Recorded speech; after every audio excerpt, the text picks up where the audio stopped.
Assalamualaikum warahmatullahi wabarakatuh. Nama saya Raka Prestutri dari 11 IPA 1. Saya akan menjelaskan tentang mind mapping yang bertema perang lawan penjajah Belanda. Langsung saja. Warahmatullahi wabarakatuh. Di sini saya akan menjelaskan perang melawan penjajah Belanda, yaitu yang pertama adalah Perang Tondano. Perang ini terjadi ada dua, yaitu Perang 1 dan Perang 2. Perang 1 terjadi pada masa kekuasaan VOC dan Perang 2 terjadi memasuki abad ke-19. Di Perang 1, VOC berusaha memaksakan kehendak agar orang-orang Minahasa menjual berasnya kepada VOC. Dan Perang 2 yaitu pada abad ke-19.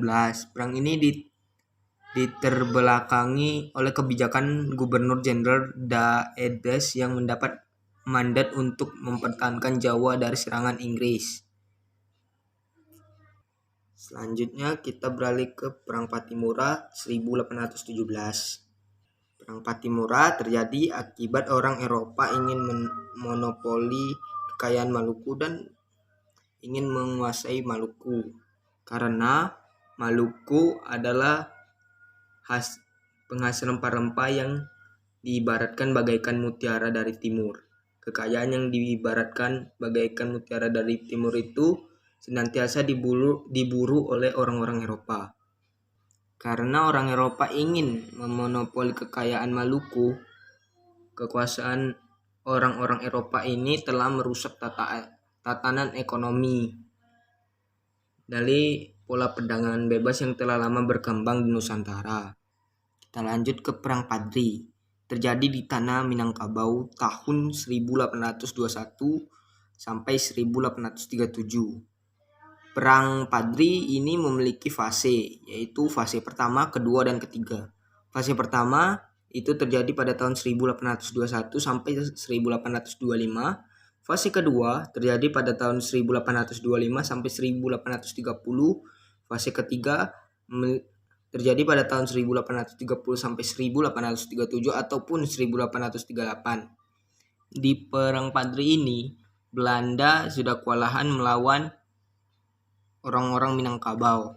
Jadi Belanda memutuskan siasat dengan cara menawarkan damai kepada Tuanku Imam Bonjol. Tapi ini cuman tipu daya muslihat, karena Imam Bonjol langsung ditangkap beberapa pengikut Belanda dan berhasil meloloskan diri dari melanjutkan perang gerilya di hutan-hutan Minangkabau.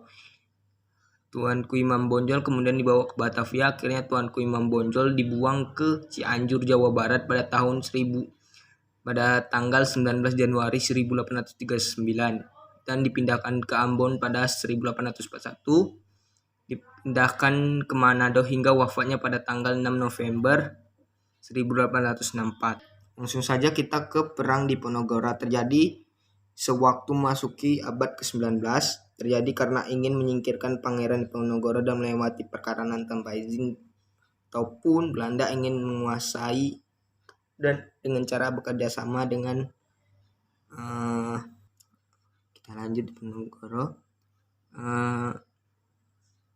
Orang Belanda yang bernama Sisaert bekerja sama dengan Patih Danurejo untuk menyingkirkan Pangeran Diponegoro dari Istana Yogyakarta.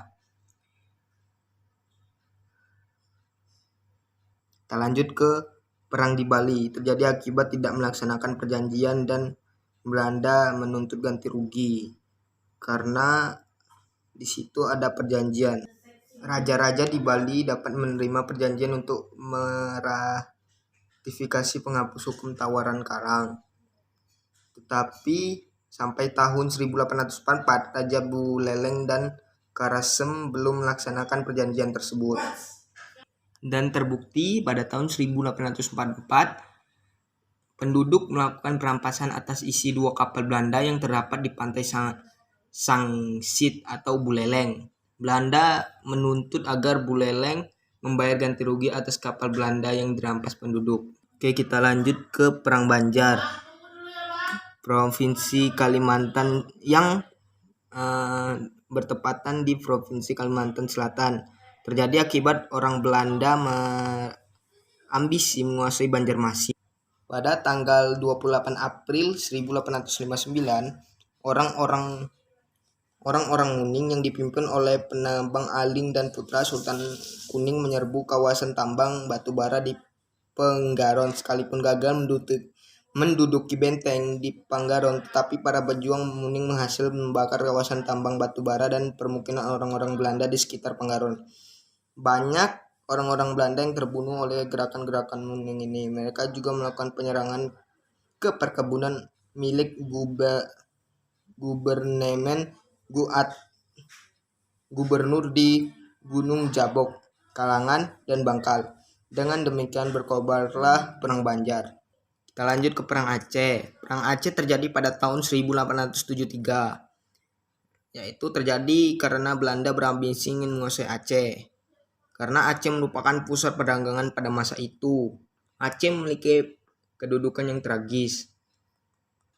Dan karena Aceh adalah daerah luas dan memiliki hasil penting seperti lada, hasil tambang, serta hasil hutan. Karena itu dalam rangka mewujudkan Pax Nex Ladica, Belanda sangat berambisi untuk menguasai Aceh.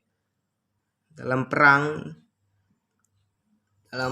Aceh, yaitu ada namanya syahid atau menang.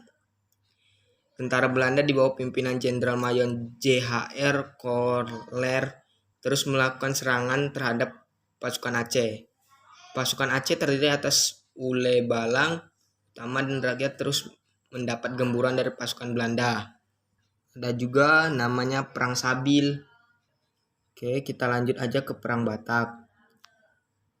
Ini Perang Batak ini berhubungan dengan Perang Batak ini berhubungan dengan Perang Padri. Karena setelah Perang Padri berakhir, Belanda mulai memasuki tanah Batak. Tujuan Belanda ingin menguasai seluruh tanah Batak. Disertai dengan penyebaran agama, masuklah pengaruh Belanda, mengancam kelestarian tradisi dan adat istiadat Batak. Karena dari itu, Belanda memiliki otak yang cerdas dengan alasan untuk melindungi para Ziding.